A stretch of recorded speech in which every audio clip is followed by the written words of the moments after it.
honest survey result here, just right off the beginning. How many of you are like excited to see the results of this? How many of you are a little nervous to see the results of this? Okay. I was kind of curious as to where that would go. That's the wrong button. That's the right button. So, this is the identity study. First thing I want to do is just discuss. I'm not going to spend a lot of time on it, but just talk about. And if y'all don't know, we all owe a lot of thanks to Tara for this. Sorry, I'm Noah. She's like, don't put me on the spot. Yeah, but you haven't heard the results yet. Stop. But in many ways, I would say that Tara is the engineer behind making this happen. It's not solely her project. She's very clear about that. So like, I don't want everybody to think that this is my project. She was asked to do this. And her background and her skills and things like that we're tremendously blessed to have someone in our presence that's able to do that for us and do it well. And so I've asked her, she may chime in, she may not, if I say something that's just so far off base, you're like, no, just stop me and go, no, stop talking.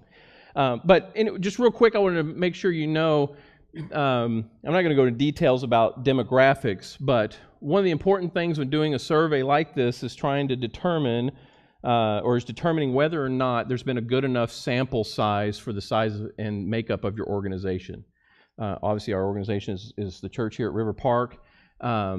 And the short answer is yes, we had a very good sample size, better than many sample sizes that you get for surveys like this, meaning that we were above average with the amount of participation that we had.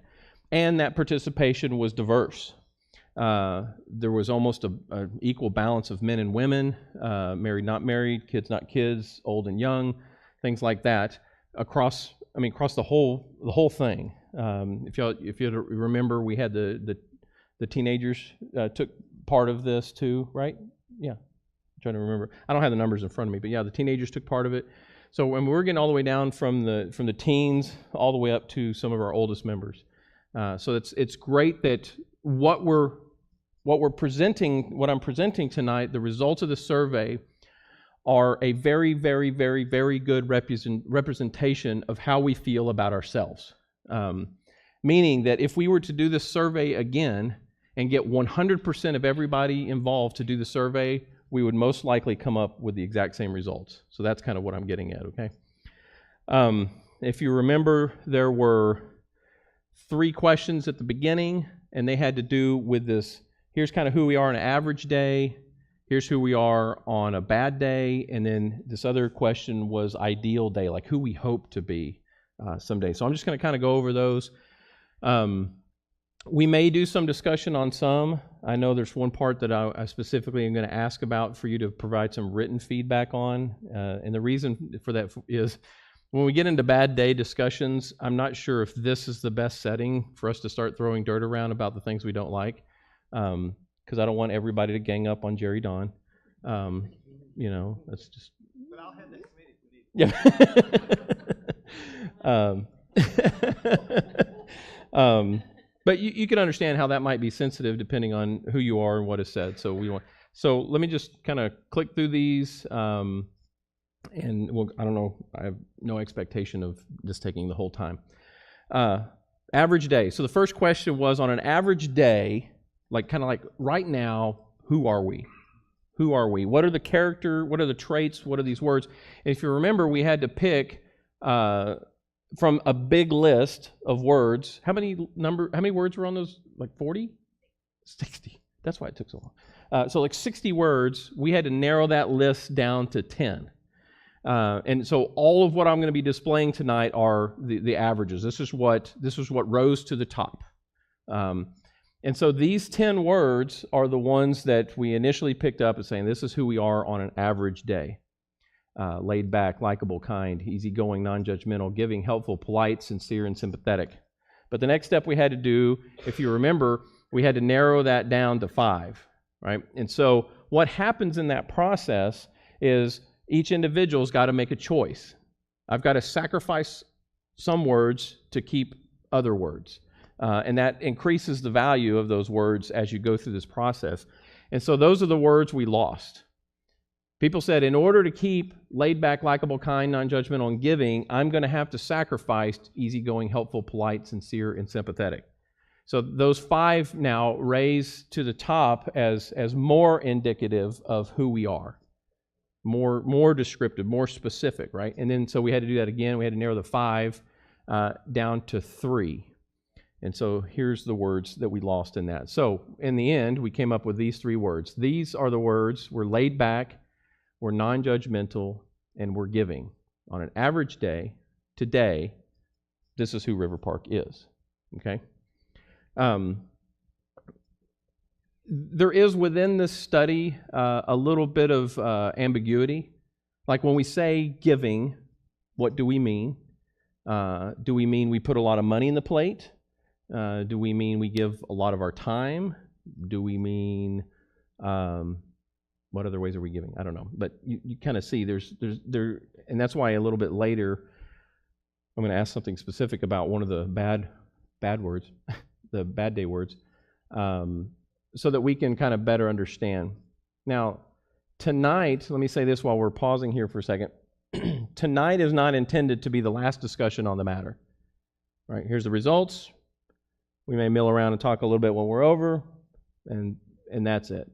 I don't think in any way the leadership feels that like right now we've got all the answers we need. But this is a start for a process that really is going to take time. You don't do a survey, get the results, say that's who we are, let's move on. But it begins the discussions and begins the movement in a direction as to where we hope to go. I do want to pause for a minute though and ask just as we'll do this as a group discussion. What comes to mind when you think of laid back? Excuse me. When you think of laid back, when you think of non-judgmental, when you think of giving, if you want to pick one of those words and speak to it for a moment, what kind of things come to your mind? Especially if you're like, oh yeah, I remember picking that. And maybe you don't. You may be like, I don't know if I picked that or not. Non-judgmental, I can even choosing that, and it's because, I mean, I feel like we make everybody welcome. It doesn't matter what they look like, what they have on, you know, and we don't judge them by appearance. Mm-hmm. Yeah, okay. Do you mind checking the air? It's getting warmer in here. That's just you. Probably. You know, I think like that, you know, carefree or easygoing, I guess. Okay. Yeah, laid back, carefree, easygoing.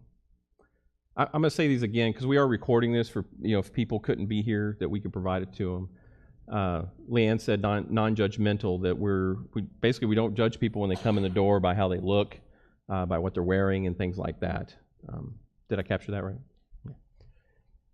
Anything else that comes to mind? What about giving? Because that is a little more ambiguous, I think. At least it is to me. Is anybody that's like, yeah, we put giving, and I know why. And if not, that's okay. Okay.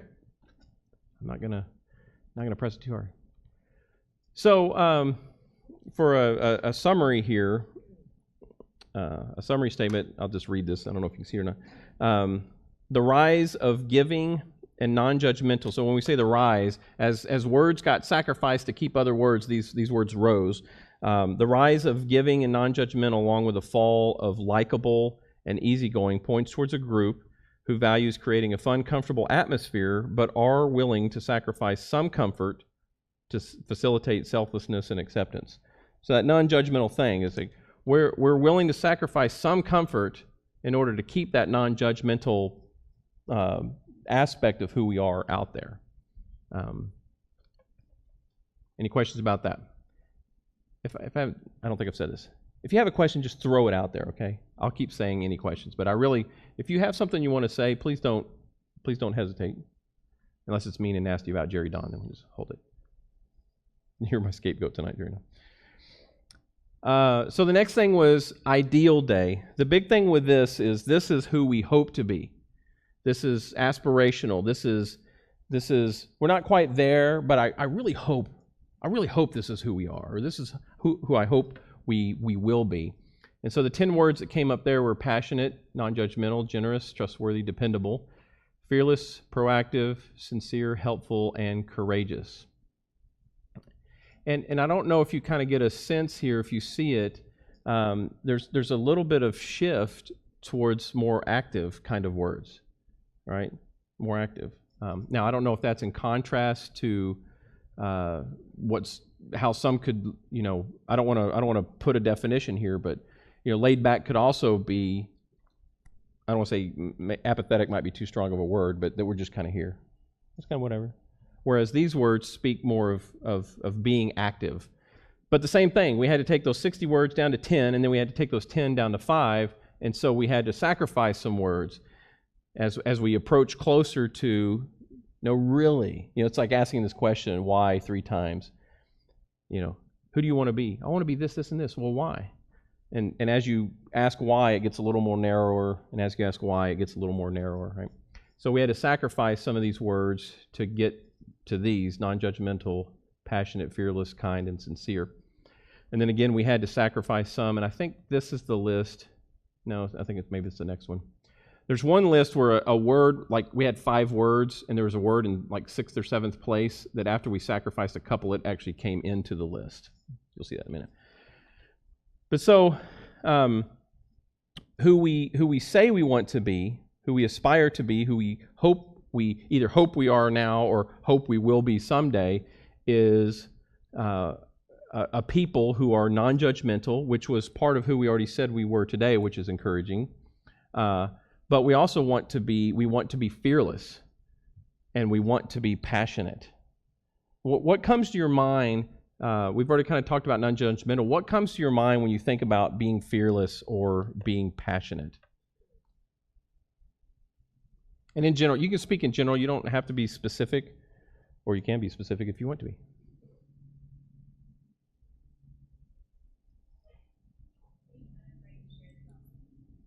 Okay. Being unafraid to share the gospel. Okay, yep.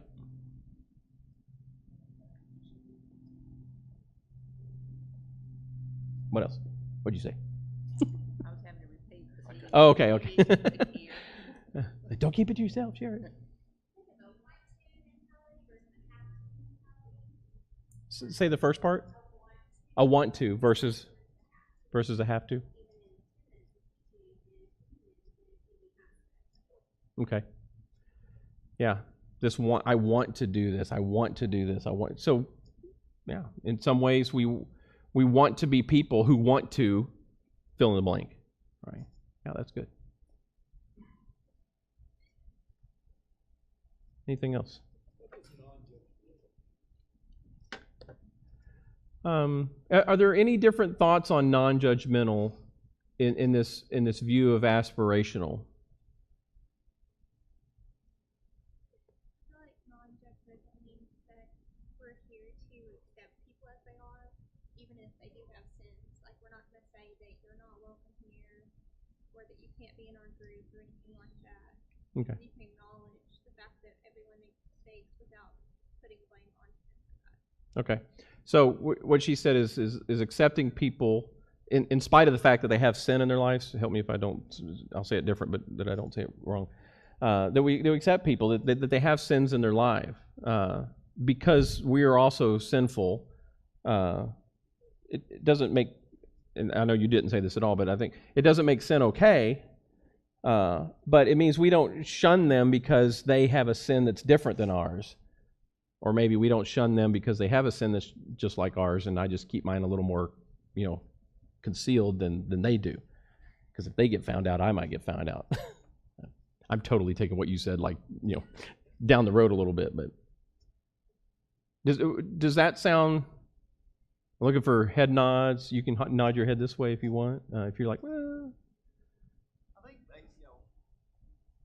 my opinion is it's accepting people so that their stay here is long enough to understand what God desires for them instead of us telling them what we think God desires. That's good. That people feel like they can stay here long enough to understand what God's desire is for their life, as opposed to us just telling them what I think God's desire is for their life. Because those aren't always the same thing. Yeah. I can tell you right now what God's desire is for your life. I can tell you. It involves money coming my direction. I'm just letting you know right now. Okay. We say fearless is what we want to be, then there's a little bit of that that implies that maybe part of who we are now is Fearful. fearful. Yeah. Yeah. We in the leadership team, we talked a little bit about that. You know, this kind of 180, like, what's the opposite? If we say we want to be fearless, the opposite of that is fearful. And Like you're saying that we might be apathetic right now. Mhm. Keep going. And so kind of if you're apathetic, it might just be because we're scared to act. So a non-action, doing nothing, just being laid back is better to us right now than going out and getting hurt or Yeah. not. it's safer to do nothing than it is to take a chance. Yeah. Yeah. And then maybe that is who we are right now. We're people who are more concerned about safety, maybe. We like what we got going, so we certainly don't want to endanger it by trying something new. Right? Some people are more more resistive to change, right? I don't know if you kind of figured this out in your life. Some people things could be different every single day, and they'd be fine with that. And some people are more resistive. Some people like consistency. There's safety felt in consistency and things like that. I think another question, which we're not going to discuss this question, but it'd be nice for you to like kind of start milling this around in your mind, is also the separation between who we are now and who we want to be, who we aspire to be, and what is involved in that transition, and are we willing to take that journey? I think about the idea, the analogy's been given to me before about writing a book. Lots of people, many people would say, yeah, I would like to be an author someday. I would like to be known for being someone who has a book that's been published. But very rarely, I see a bunch of people like, right? But you may be thinking of the other aspect of that obligation, which is to become an author, you have to write a book. And that takes a long time and a lot of pain and a lot of effort and a lot of... So sometimes it's like I want to be an author, but I don't want to write a book. Maybe I just pay someone to write a book for me and I'll just put my name on it, right? That probably won't be a very inspirational book, right? And so the question becomes, and like I said, we'll talk about this in other discussions and things like that, is what are we willing to go through? You know, how badly, I guess is another way to say, how badly do we want to be fearless and passionate? Do we want to be that enough that we're willing to sacrifice something to get there? Or we're not? Huh? We should. Yeah, we should. But sometimes we're not. Especially, I don't want to get too philosophical here, but especially in Western society, Western culture, that comfort, you know, in a religious sense, comfort is our biggest idol. We will do anything to prevent ourselves from becoming uncomfortable. And some of that may prevent us from becoming the fearless people we want to be, or the passionate people that we want to be. Because I want to be fearless, but I don't want to give up my comfort. I want to write a book, but I don't want to go through the pain of doing it. Or I want to accomplish something, but I don't want to go through the planning and the effort and the time and the whatever it takes to get there. So it's kind of a serious, personal, soul-searching question for us all. How badly do we want to be these things? All right. Any comments on that before we move on? Great discussion. Yeah. Yes. You have to. What is there to gain? Look at what there is to gain. Mm-hmm. When we look at the word, to me, the biggest thing that stands out from the word outside of redemption is God wants to be among His people. Mm-hmm. Well, what is that worth to a person? Yeah. Me and Connie was talking about that this week. Is it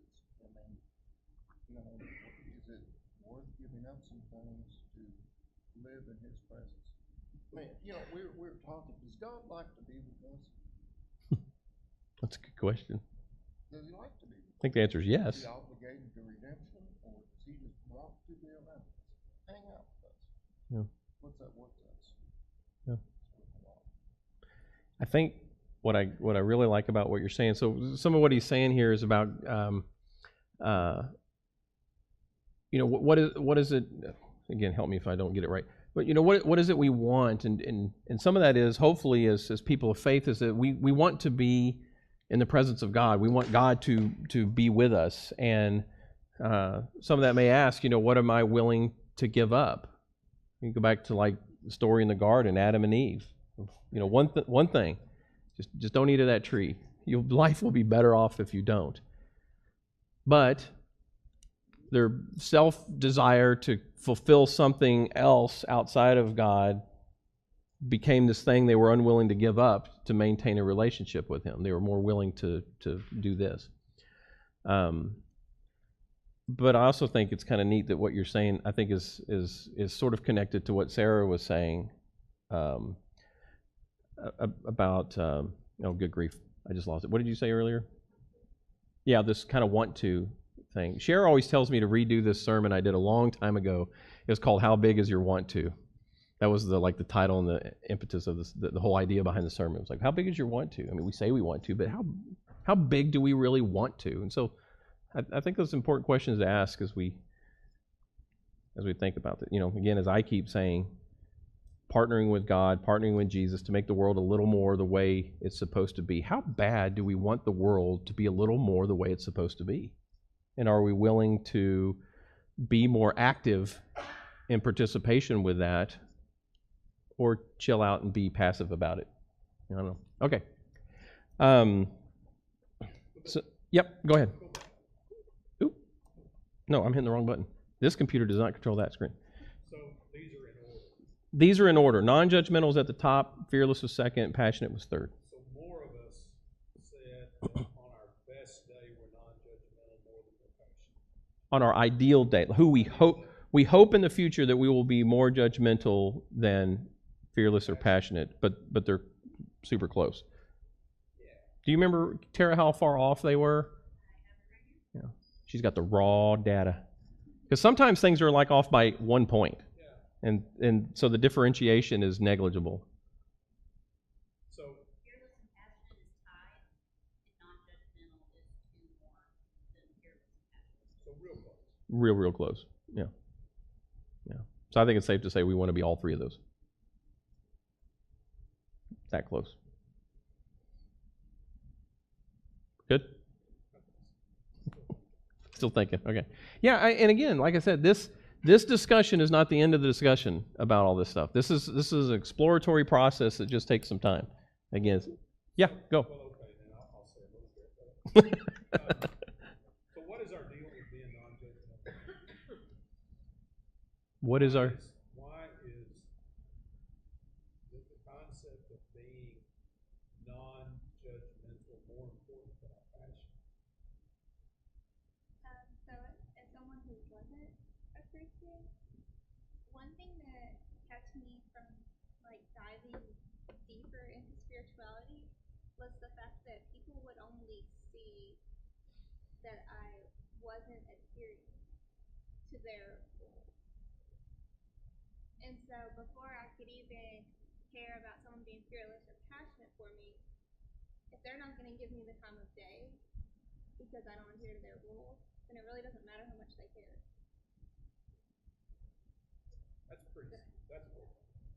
That's pretty profound. Because that says a lot, not only about us. I mean, it says a lot of good stuff about us, but it says a lot of unflattering things about others who hide under this shield of Christianity to say your acceptance is based on how I judge you. Yeah. And that's what I was going to say, kind of along those lines. How many times do we run people out of the church by, like what you said, not adhering to our rules, Mhm. or, we're, well, look at that history stuff, that and not, I'm gonna pray for your soul, because you've got kids, Oh yeah, oh yeah. family, Yeah. know? And so, I mean, things like that, even though they think they're sincere when they say it, they're running. We won't be long. Yeah. I've had several people over the last 20 years that came and left and came and left and said that they always feel people judging you when you walk in the door. And Yeah. I said, they're not judging you, they're just nosy. They're not judging you, they're just nosy. Well, if you take that one step further, we take this non-judgmental person, or person that we're not being judgmental, then we should be, based on our ideal day, fearless and passionate about keeping them. Fearless and passionate about their absence. Fearless and passionate about not being scared of getting our feelings hurt when we accost them because we miss them, because we need them here. Mm-hmm. Not because they need to be here, because we need them. Yeah. That's just a really, really narrow tightrope though, because when you're just trying to show compassion or whatever, caring or anything, get something, come back in and push them out the door. Yeah. In a world that's so private, it's hard. You got to be careful with how much you push. Yeah. Yeah. It's so much that's like.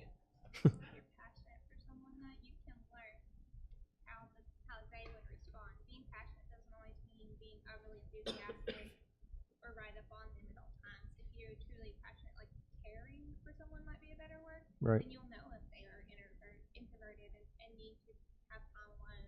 Do they just need one text a week to let them know that it's okay to come in Sunday? Or Yeah. do I need to text them every day? You know, so Yeah. I think that's part of being passionate, is learning how to share your passion in the right manner. Right. Well, I think too, I mean, if you see the connection here, that non-judgmental was in the who we are now list, and it's also who we aspire to be, and it kind of moved up a little bit. So not only are we that now, we want to continue to push that up as something that's very important to us, which I can tell you was a very, very, very significant reason why Cher and I chose to come here. Hugely significant. We were River Park. I mean, I don't want to pat us on the back too much. I mean, I certainly don't want us to become prideful about it. But as we engage in our world, and it's not just about let's make River Park big and all that kind of stuff. It's not about that. Honestly, if you don't know, and if you're not as fearless about it or as passionate about it, River Park has something, I think, that is very, very special. And a lot of that has to do with this non-judgmental attitude. Now, we're going to go to these bad days things in a minute, and you'll kind of see how we're not always that good at it, right? But it is definitely something that we aspire to be, and each one of us personally can keep working on that, and collectively can keep working on that. But anyway, as we're talking, I'm hearing all these things. It's like, that's why we came here. It's so awesome. Okay.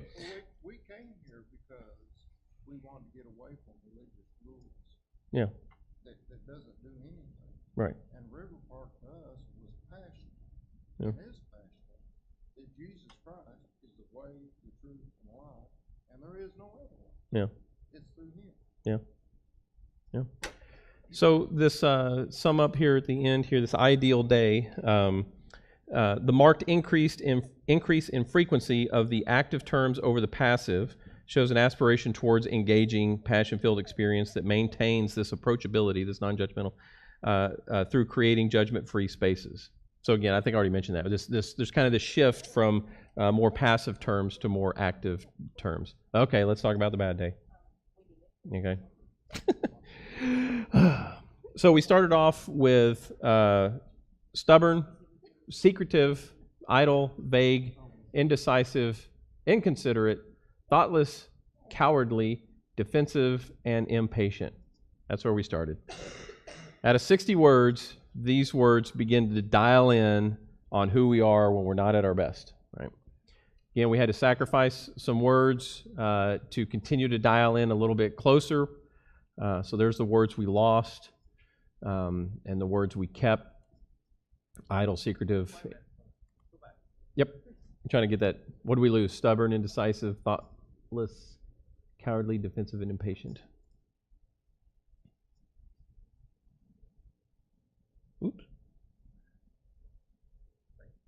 You good? Okay. So we ended up with these 5 words, had to narrow it down to 3. And so we lost the vague and thoughtlessness, and we ended up with idle, inconsiderate, and secretive. Notice they're in a little bit different order. So when we had to rank them down to just 3, it looks like inconsiderate moved up 1 notch. Also want to point out that, where'd my paper go? I lost my paper. I think it was, in the summary, was it idle and vague were the other 2 words that were kind of interest? I pulled out vague, even though it didn't make it into the top 3, it's because of how high it started in the top 10. Yeah, okay. And then It kind, yeah. Yeah. So I kept it in. It kind of stuck around for a while, but it was like right under the cut. Yeah, don't forget the Bibles if they're going around. We keep reminding people about them. So here we go. This is the one specifically that we would like some written feedback on. At our worst day, at our bad day, when we're not our best, we're idle. And idle again is that kind of passive word. We're inconsiderate. But the one word that we would like to dial in a little bit, and we would like some feedback from you, is on secretive. When you hear secretive, if you selected secretive, if you're like, oh yeah, I remember picking that. Some of you are going, oh yeah, here's my chance, right? But I'm going to ask you to write these down. Use those little cards to write them down. If you need more space, just keep going or whatever.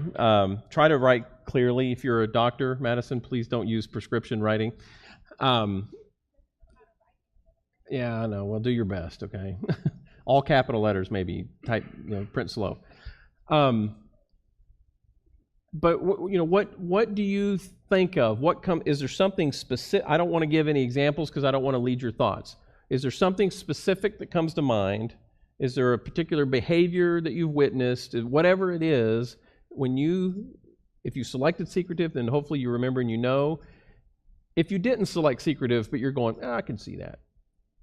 Please write down why. And I will say this, if you're willing, this is definitely volunteer.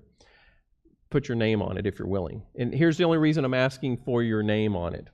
I will tell you this, my commitment to you is this. If you'll put your name on it, I'm going to collect all these things and I'm going to type them up and the leadership team's going to review them, but I won't include your name on that. What I want to know is if as I'm reading this, if I'm going to keep your secret. And then I will burn the cards. I will do a video of me burning the cards, and I will put it out there so everybody can see that. Well, yes, I'm going to read them first. Oh, no, read them out loud? Yeah. Brooke said, when we were talking about secretive, this is what's going on. Right. Basically, if you put your name on there, that means that you're willing to at least have a conversation, and we'll just kind of see where that conversation goes. Like, that may help me if what you write isn't detailed enough. I may come ask you and say, okay. All right, I'm not going to cost you anything. I'm like, when you said that Jerry Don was like this, what did you mean? Right. I'm glad you're here tonight, Jerry Don. Rob was my scapegoat on Sunday. Yeah, there's always got to be one guy you can dump on. But anyway, so if you're willing to write your name on that, great. If you're not willing to write your name on there and you want to just tackle me later, that's fine too. I'll be glad to have a conversation. And again, like I said, probably say this 1,000 times. This is not the end of the conversation. This is not the end of the discussion or the end of the exploration for this. But as we continue to hone in on what we think about ourselves. While you're writing, I'll just go ahead and summarize this last piece here. The frequency of idle and vague. So those were the 2 that kind of fell off, but they kind of stayed up there too. Indicates a group unsure of what they should be working to, but are concerned that they're not doing this work. And this is the flip side of the ideals days. We were talking about 180 earlier in the meeting. This is the flip side of the ideal days, passionate and fearless, right? That idle and vague are kind of this opposite of passion and fearless and consideration. So again, we've got these 3 as the top, but this really close 4th and 5th are idle and vague, and so we kind of want to look at those some more too. Was number? Oh, it's right there on the list. I can't read. Yeah, idle is the number 1. It's right there on the list. It's at the top. So this idea, thank you, this idea of being idle. Oh, yeah. Margin of 2. Okay. So kind of like the other ones.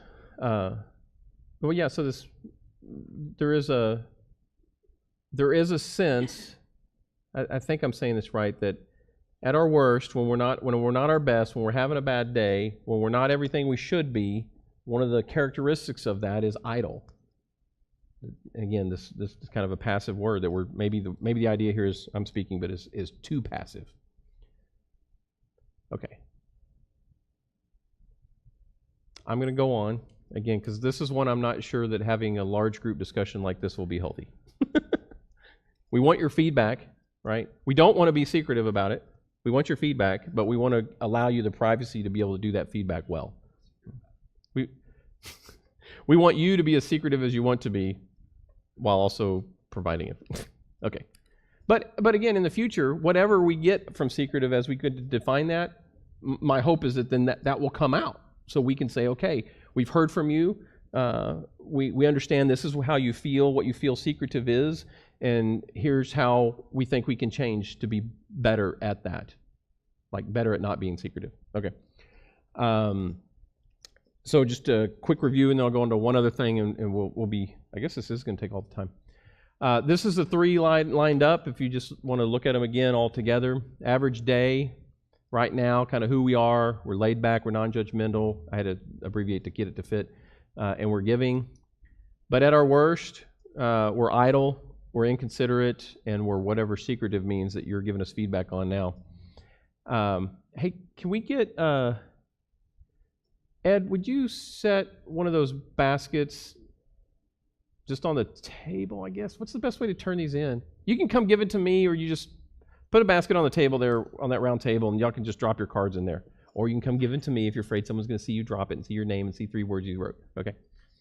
And then ideal day being, again, non-judgmental, made its way from average to ideal, but it moved up on the ladder, and our hopefulness to be fearless and passionate in them. Okay. Right now, are there any discussions about this? Or questions? Or okay. The last part of the question of the survey was this modes of attraction. If you remember, there were 5 of them, and we basically kind of had to say, like, all right, what's the top one right now? What is the mode of operation that we currently operate in that we feel is or is the thing that attracts people to us? Am I saying that right? Okay. And it was this learn with me one. And this learn with me was ranked significantly higher than the group's number 1 current mode of attraction. Am I saying that right? Learn with me mode was ranked significantly higher as the group's number 1 current mode of attraction. This indicates that teaching, learning, and studying as a group is seen as the primary attraction to River Park. So right now what we see is the primary thing that we do to try to be attractive, and the primary thing that is attractive is this teaching and learning and studying kind of environment. Okay? That's the number 1 thing. So close, basically a tied for second between these 5 is this share with me and question with me. The share with me and question with me modes were tied as the most people ranked them as the group's number 2 attraction point. Both modes deal with communication and are often 2 sides of the same coin, sharing God's love with others and helping those people grapple with doubt and questions concerning that love. Again, I think especially the question with me one, again, before we came here was something that we saw about River Park, that there's this willingness to question. There's this willingness, in many ways, I think there's this willingness to tackle difficult subjects. And so, that's something that's attractive. And also this sharing, kind of the sharing, I think kind of what you were getting, sharing this hope that we have or being fearless about it. The last thing is the ideal mode. So it's the same as kind of all the rest of them, where we had to say, like, who are we now? And then who do we hope to be, right? Who we are now is we're primarily learn with me and a little bit of share with me and question with me. Who we hope to be, I really like this, is all too close to call. The separation between these was not much at all. And so what we have here is this idea that what we would prefer to be in this attractional piece of who we are, this mode of attraction, we would prefer to be a balance of all 5 of these. Right? I prefer to be a balance of all 5 of these. So let me read this. Less than 5-point spread between all 5 modes indicates the group's ideal mode of attraction would be a balance of all 5. This indicates a group with individuals of varying interest, but when coupled with the data, like from the ideal day, that's non-judgmental, fearless, and passionate, when coupled with that, indicates a group of people who are ready to do work, but need some direction in doing that. The data indicates that activities focused within each of these modes would be a benefit to development. So again, we're saying as a group, what we want to be is we do want to be learn with me. We do want to have that study, learning, educational element to it. We also want to be share with me. We want enough space within our community that people are sharing things. We want enough space within our community that questions can be asked, things can be wrestled with. Help me, Kara, what were the other 2? It was... You'll have to compete with that thing. Or just hold on a second. Ed, would you grab her the hand mic?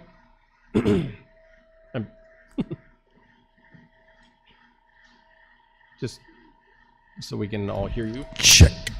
Check, check. Can you hear me? Okay. The first mode is share with me. Share with me deals with a person's drive to share God's love with others. This person goes out into their environment to find people to love. The second mode is heal with me. Heal with me deals with taking care of others. People are attracted to a heal with me person because of the care and devotion they show to others. They help people feel comfortable and safe, providing space for hurting souls to heal. Learn with me deals with acquiring and distributing knowledge. This person is a teacher, helping people broaden and deepen their knowledge of Jesus' teachings. The question with me mode of attraction deals with a person's struggle understanding the infinite nature of God in a finite world.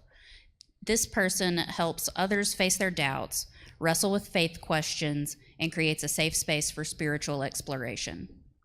The final mode is lead with me.